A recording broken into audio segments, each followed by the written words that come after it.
终点线近在眼前了，你开始加速。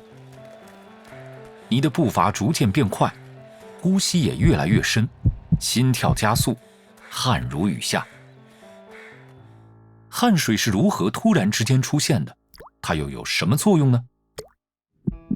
我们在很多情况下都会流汗，例如吃辣、紧张以及生病。但运动可能是其中最寻常的一种情况。在这种情况下，出汗是对于体内细胞运动的一种反应。当你的速度加快，你身上的肌肉更努力的工作，需要的能量也就越多。一种名为细胞呼吸的过程，消耗葡萄糖和氧气来合成 ATP， 也就是细胞的能量货币。这一过程大部分发生在线粒体中。你运动越多，线粒体就越努力工作，为你的身体供应所需的能量。但是这些工作都是有代价的，在细胞分解 ATP 时，它们会同时散发热量。这些热量刺激你体内的温度感应器，感应器接收了你肌肉细胞所产生的多余热量，并把这一信息传给负责调控体温的下丘脑。下丘脑对此做出反应，通过遍布人体的交感神经系统向皮肤中的汗腺发出信号。这些汗腺遍布你的全身，密集分布于手掌、脚掌和头部。当汗腺最初接到信号时，在汗腺蜿蜒曲折的底部，细胞周围的液体中含有大量的钠离子和氯离子。这些细胞将这些离子抽送进一个贯穿汗腺的小空心管。紧接着，由于管内比管外盐度更高，渗透作用使水分进入管中。随着这些主要分泌物在空心管的底部越积越多，压力使水上升到小管长而直的部分中。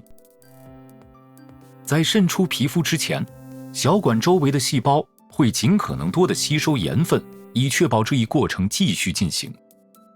汗液中的水分能吸收你身体的热量，在到达肌肤表层时蒸发，带走热量，以此来降低你的体温。这一过程叫做蒸发冷却，是我们祖先的一种重要的适应性演化。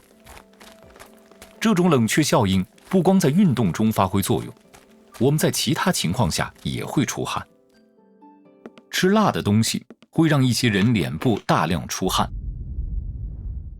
这是因为香辛料同样会刺激大脑的一些神经反应，这些反应会激活感知热量增高的温度感应器。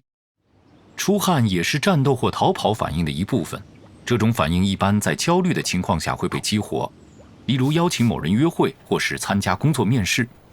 这是因为肾上腺素刺激肌肉运动，使血管变宽，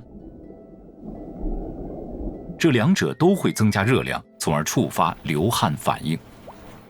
我们在生病时也会出汗，等我们发烧时，炎症使下丘脑发出指令，增加肌肉运动，从而将更多的能量转化为热量。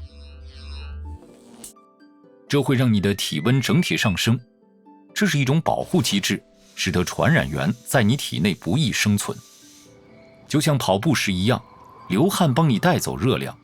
等你退烧或是赢得赛跑之后，温度感应器会感受到热量下降，下丘脑也随之终止流汗反应。在一些情况下，例如跑完步后，下丘脑也会向你的身体发送信号，提醒你补充流失的水分。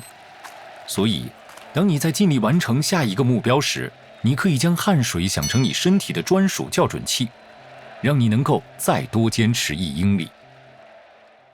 您是否觉得不够了解自己的身体？订阅此频道，了解从秃头、肌肉增长到身体不同部位长毛的原因。敬请继续关注，永葆探索热情。